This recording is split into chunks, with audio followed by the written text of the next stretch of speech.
Hello दगड़ियों, नमस्कार, सुप्रभात। स्वागत छम आफू लोगों मेर यक नैया ब्लॉग में। मैं छू नीरज बिष्ट क्वेदव गांव की खूबसूरत वादियों बटी। आज जब मैं श्रीमद् भागवत कथा श्रवण करने गया तो व्यास महाराज जी ने राजा परीक्षित के जीवन से जुड़ी कई प्रेरक कथाएं सुनाई। वे बता रहे थे कि किस प्रकार राजा परीक्षित अभिमन्यु के पुत्र और पांडवों के वंशज एक धर्मात्मा और न्यायप्रिय शासक थे। महाराज जी ने उस घटना का वर्णन किया जब अश्वत्थामा ने ब्रह्मास्त्र का प्रयोग किया, जिससे उत्तरा के गर्भ में पल रहा शिशु खतरे में पड़ गया।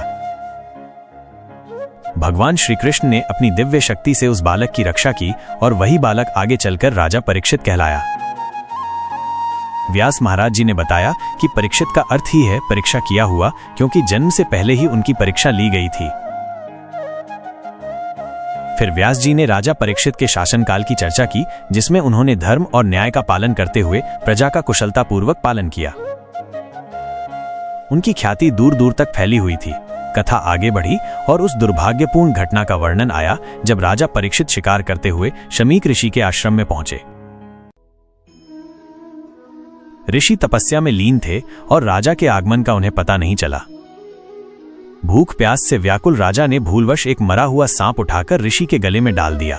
जब शमीक ऋषि के पुत्र श्रृंगी ऋषि को इस घटना का पता चला तो उन्होंने क्रोधित होकर राजा परीक्षित को 7 दिनों के भीतर तक्षक नाग के डसने से मृत्यु का श्राप दे दिया। व्यास महाराज जी ने इस प्रसंग के माध्यम से यह समझाया कि जाने अनजाने में भी किए गए कर्मों का फल अवश्य मिलता है।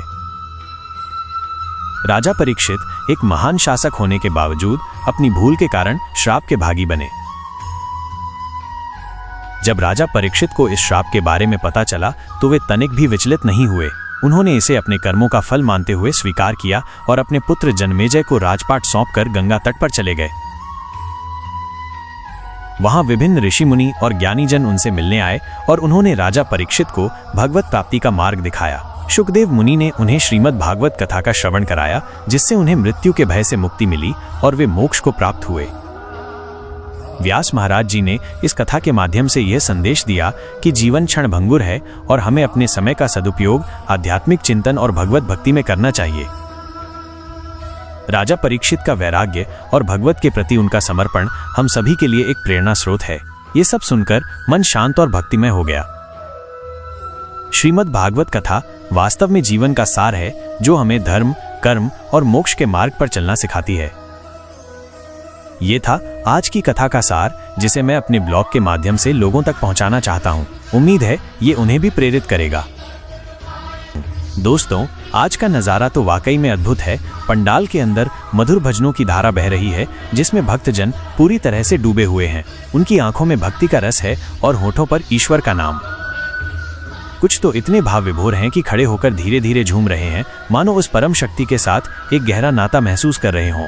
यह दृश्य देखकर रोम रोम पुलकित हो उठता है, मन शांत और आनंद से भर जाता है। और पंडाल के बाहर का नज़ारा भी कुछ कम मनमोहक नहीं है। यहाँ भी भक्तों की टोली है जो भजनों का आनंद अपनी ही मस्ती में ले रही है। कुछ तालियां बजा रहे हैं, कुछ अपनी धुन में मगन हैं, तो कुछ एक दूसरे के साथ मिलकर गा रहे हैं। ऐसा लग रहा है मानो पूरे वातावरण में भक्ति की एक अलग ही ऊर्जा प्रवाहित हो रही है। यह देखकर लगता है कि ईश्वर के प्रति प्रेम और श्रद्धा किस तरह लोगों को एक सूत्र में बांध देती है।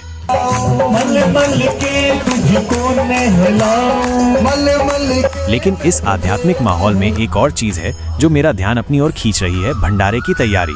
एक तरफ जहां भजन कीर्तन चल रहा है, वहीं दूसरी तरफ भक्तजन मिलकर सेवा में जुटे हुए हैं। हलवे की मिठास भरी सुगंध मन को और भी प्रसन्न कर रही है।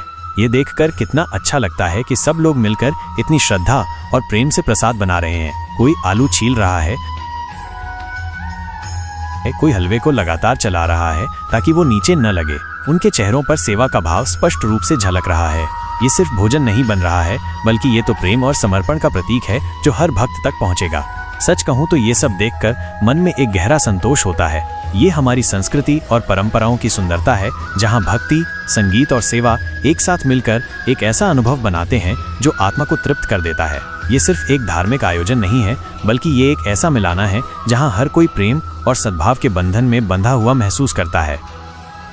मैं तो बस यही कामना करता हूं कि ये आनंद और ये भक्ति हमेशा हमारे जीवन में बनी रहे। ये सब अपनी आंखों से देखकर और महसूस करके मैं अपने ब्लॉग के पाठकों को भी इस अद्भुत अनुभव का हिस्सा बनाना चाहता हूँ। ये सिर्फ एक कहानी नहीं है, ये उस जीवंत श्रद्धा और सेवा का प्रमाण है जो आज भी हमारे समाज में मौजूद है। ठीक है दोस्तों, तो आज के इस भक्तिमय और आनंद से भरे ब्लॉग में बस इतना ही। उम्मीद करता हूँ कि आज की श्रीमद् भागवत कथा का सार और पंडाल के अद्भुत नज़ारे, जहाँ भजन कीर्तन और भंडारे की सेवा एक साथ चल रही थी, आपको पसंद आए होंगे। अगर आपको हमारा ये ब्लॉग अच्छा लगा हो तो प्लीज़ इसे लाइक ज़रूर करें। आपके एक लाइक से हमें बहुत प्रोत्साहन मिलता है। और हाँ, इसे अपने दोस्तों और परिवार के साथ शेयर करना न भूलें ताकि वे भी इस अनुभव का हिस्सा बन सकें। अगर आप हमारे चैनल पर नए हैं तो कृपया सब्सक्राइब बटन दबाकर हमें सपोर्ट करें। आपका सब्सक्रिप्शन हमारे लिए बहुत मायने रखता है और हमें ऐसे ही और भी बेहतरीन कंटेंट आपके लिए लाने की प्रेरणा देता है। और सबसे ज़रूरी बात, नीचे कमेंट सेक्शन में अपनी राय और सुझाव ज़रूर लिखें। हमें आपके विचारों को जानकर बहुत खुशी होगी और हम हमेशा आपके सुझावों का स्वागत करते हैं। आगे भी हम आपके लिए अपने पहाड़ के खूबसूरत नज़ारे और ऐसे ही रोचक ब्लॉग लेकर आते रहेंगे। हमारे साथ जुड़े रहिए और अपना प्यार और सपोर्ट बनाए रखिए। आपका साथ ही हमारी सबसे बड़ी ताकत है। तो दोस्तों, आज के लिए इतना ही। जल्द ही मिलते हैं एक नए ब्लॉग में। तब तक के लिए अपना ख्याल रखिए और खुश रहिए। धन्यवाद।